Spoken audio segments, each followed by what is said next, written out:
ऐसा पहली बार हुआ है वर्ल्ड कप के इतिहास में। भारतीय टीम हारी पाकिस्तान से, क्या पहुंच पाएंगे सेमीफाइनल के 4 में? सफर मुश्किल है, आगे की राह कठिन है। सामने न्यूजीलैंड खड़ा है जिसके आंकड़े भारतीय टीम के खिलाफ बहुत बेहतर है। लेकिन सबसे बड़ा सवाल यही है कि क्या कारण रहा कि कोहली एंड कंपनी इतने अहम मुकाबले में बुरी तरह से पिट गए। आज इसी को लेकर चर्चा करेंगे। नमस्कार दोस्तों, मैं ईशान कुमावत और आप देख रहे हैं गिनीज का T20 वर्ल्ड कप स्पेशल्स। रविवार को पूरा भारत दो ही बातों का इंतजार कर रहा था, एक तो चांद का और दूसरा टीम इंडिया की जीत का। लेकिन चांद तो निकला, उसी के साथ निकला भारतीय टीम के हाथ से वो मुकाबला जिसका दर्द आने वाले काफी समय तक अपने दिलों में रहेगा। 29 सालों की विनिंग स्ट्रीक रविवार को खत्म हुई जब पाकिस्तान ने भारतीय टीम को एक तरफा मुकाबले में बुरी तरह पटकनी दी। आइए समझते हैं उन पॉइंट्स को और जानने की कोशिश करते हैं कि क्या कारण रहे कि भारतीय टीम इतने अहम मुकाबले में हार गया। जिन पॉइंट्स पर आज चर्चा करने वाले उसमें सबसे पहला बिंदु है toss factor. Definitely toss factor यहां पर एक बहुत अहम रोल निभा गया। दुबई इंटरनेशनल के मैदान पर सिक्का उछला, गिरा बाबर आजम के पक्ष में।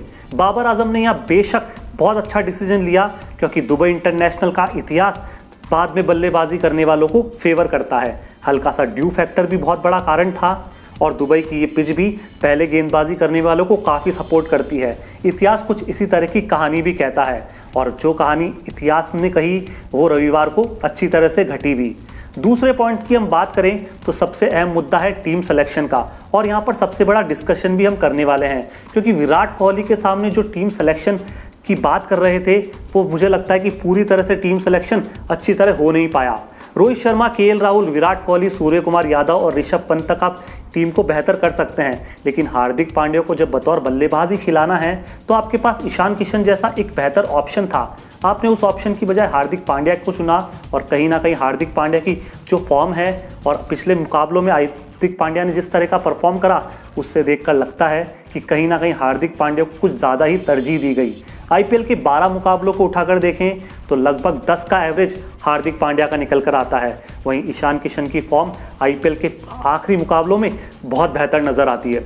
रविंद्र जडेजा, भुवनेश्वर कुमार, जसप्रीत बुमराह और मोहम्मद शमी और वरुण चक्रवर्ती को टीम में क्यों खिलाया, ये भी सबसे बड़ा सवाल है क्योंकि 2 दिन पहले ऐसी खबरें निकल कर आई थी कि वरुण चक्रवर्ती हल्के से अनफिट है, 100% नहीं है और उनके सामने जो आर अश्विन है वो बहुत ही अनुभवी हैं, बेहतर गेंदबाज हैं।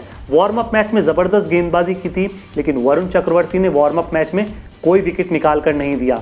बावजूद इसके वरुण चक्रवर्ती को आर अश्विन जैसे एक्सपीरियंस खिलाड़ी के सामने ज़्यादा तरजीह दी गई और ये नतीजा यहाँ पर भुगतना पड़ा कि पाकिस्तान के खिलाफ स्पिनर्स को एक भी विकेट नसीब नहीं हुई। अब दोस्तों बात करते तीसरे बिंदु की और तीसरा बिंदु यही है कि भारतीय टीम एक छठे बॉलर को यहाँ पर कमी महसूस कर रही थी। पूरे टूर्नामेंट के दौरान दोस्तों आप देखिएगा कि भारतीय टीम छठे गेंदबाजी की कमी हमेशा महसूस करेगी। भारतीय टीम की स्क्वाड को उठा के देख लीजिए और कहीं ना कहीं जब आप प्लेइंग 11 बनाएंगे तो किसी भी कॉम्बिनेशन से आप छठा बॉलर इस प्लेइंग 11 में जोड़ ही नहीं सकते। विराट कोहली, रोहित शर्मा, केएल राहुल, सूर्य कुमार यादव, ऋषभ पंत और शुरू के 6 बैट्समैन और उसके बाद आप हार्दिक पांड्या का नाम ले लीजिए और इन बल्लेबाजों में एक भी ऐसा विकल्प नहीं है जो आपको पार्ट टाइम गेंदबाज के तौर पर खेलता हुआ नजर आता है। आप हार्दिक पांड्या से गेंदबाजी की उम्मीद नहीं कर सकते, आप बतौर बल्लेबाज उन्हें खिला रहे हैं, ये सबसे बड़ा रिस्क फैक्टर है। रविंद्र जडेजा, बेशक आपके पास बहुत अच्छे ऑलराउंडर का विकल्प मौजूद है लेकिन उसके अलावा पूरे स्क्वाड में आपको एक भी ऑलराउंडर यहाँ पर देखने को नहीं मिलेगा और पूरे टूर्नामेंट में ये छठे गेंदबाज की कमी खलेगी भी। अब दोस्तों बात करते हैं फॉर्म ऑफ मिडिल ऑर्डर, यानी भारतीय टीम का जो मिडिल ऑर्डर है वो सबसे बड़ी चिंता का विषय है और ये हम लगातार डिस्कस भी करते आ रहे हैं।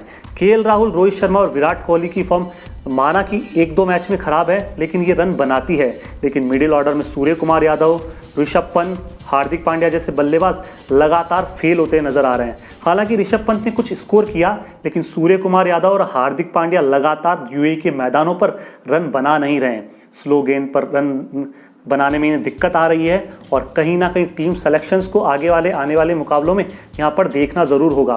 क्यों ना हम ईशान किशन को ऊपर भेजें क्योंकि एक अच्छा बल्लेबाज ऊपर यदि मैदान पर खेलता हुआ नजर आएगा तो भारतीय टीम को मजबूती मिलेगी और इन सवालों के जवाब विराट कोहली को आने वाले मुकाबलों में देने होंगे क्योंकि न्यूजीलैंड से अगर भारतीय टीम ने मुकाबला हारा तो वर्ल्ड कप का सफ़र लगभग उनके लिए यहीं समाप्त हो जाएगा, क्योंकि आने वाले मुकाबलों में यदि आप जीत भी जाए तो कहीं ना कहीं आपको रन रेट का मार्जिन रखना होगा और फिर डिपेंड रहना होगा न्यूजीलैंड और पाकिस्तान की हार पर।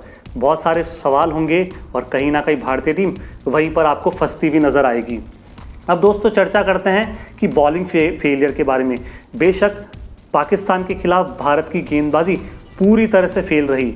भुवनेश्वर कुमार ने 3 ओवर में 25 रन दिए, इकोनॉमिकल रहे, लेकिन कहीं ना कहीं मोहम्मद शमी जो एक्स फैक्टर माने जा रहे थे उनकी खूब पिटाई हुई। खाते में कोई विकेट नहीं आया, लेकिन 11 की ज़्यादा से इकोनॉमिकल इनकी गेंदबाजी रही और यही कारण रहा कि भुवनेश्वर कुमार के ऊपर बहुत ज़्यादा दबाव रहा। जसप्रीत बुमराह भी गेंदबाजी करते हुए नजर आए, लेकिन उनकी गेंदबाजी में भी वो धार नहीं दिखी। वरुण चक्रवर्ती जिनके खाते में विकेट ही नहीं आए और कहीं ना कहीं इन पर बहुत बड़ा सवाल भी खड़ा होता है, क्योंकि मैच से 2 दिन पहले ऐसी रिपोर्ट आ रही थी कि वरुण चक्रवर्ती 100% फिट नहीं है और माना जा रहा था कि आर अश्विन या राहुल चार को यहाँ पर मौका मिल सकता है, लेकिन ऐसा कुछ देखने को नहीं मिला। विराट कोहली उस कॉम्बिनेशन के साथ गए जहाँ पर बेहतर चांसेस थे, लेकिन वरुण चक्रवर्ती जब अनफिट थे तो वो खेले क्यों, ये सबसे बड़ा सवाल है। रविंद्र जडेजा ने भी अपने कोटे के 4 ओवर किए, 28 रन दिए, लेकिन कोई विकेट निकल कर नहीं आया। और कहीं ना कहीं अब बात करते हैं दोस्तों पाकिस्तान के बल्लेबाजों की, जिन्होंने 151 रन का टारगेट बहुत बेहतर तरीके से सामना किया और इसे अचीव भी किया। बाबर आजम और मोहम्मद रिजवान के बल्ले से रन निकले। उन्होंने ग्राउंड के चारों ओर शॉट खेले, कुछ कवर ड्राइव्स खेले, कुछ फुल गेंदों पर बाउंड्रीज लगाई, off side, on side, mid on, mid wicket, हर तरफ से रन जोड़े और दोनों की बल्लेबाजी ने भारतीय गेंदबाजों पर खूब हल्ला बोला और यही कारण रहा कि भारतीय टीम को पाकिस्तान के सामने हार झेलनी पड़ी। आपकी दोस्तों क्या राय है? आप अपनी राय ज़रूर नीचे लिखें कि आपको क्या लगता है कि भारतीय टीम किन कारणों की वजह से पाकिस्तान के सामने ये मुकाबला हार गई। आपका कमेंट का हमें इंतज़ार रहेगा और आने वाली वीडियो के लिए आप हमें यदि सपोर्ट करना चाहते हैं, सब्सक्राइब करना चाहते हैं तो नीचे रेड वाला बटन है, आप उसे दबा सकते हैं। और इंस्टाग्राम पर यदि आप हमें फॉलो करना चाहते हैं तो डिस्क्रिप्शन में उसका लिंक है, आप वहाँ से हमें फॉलो कर सकते हैं।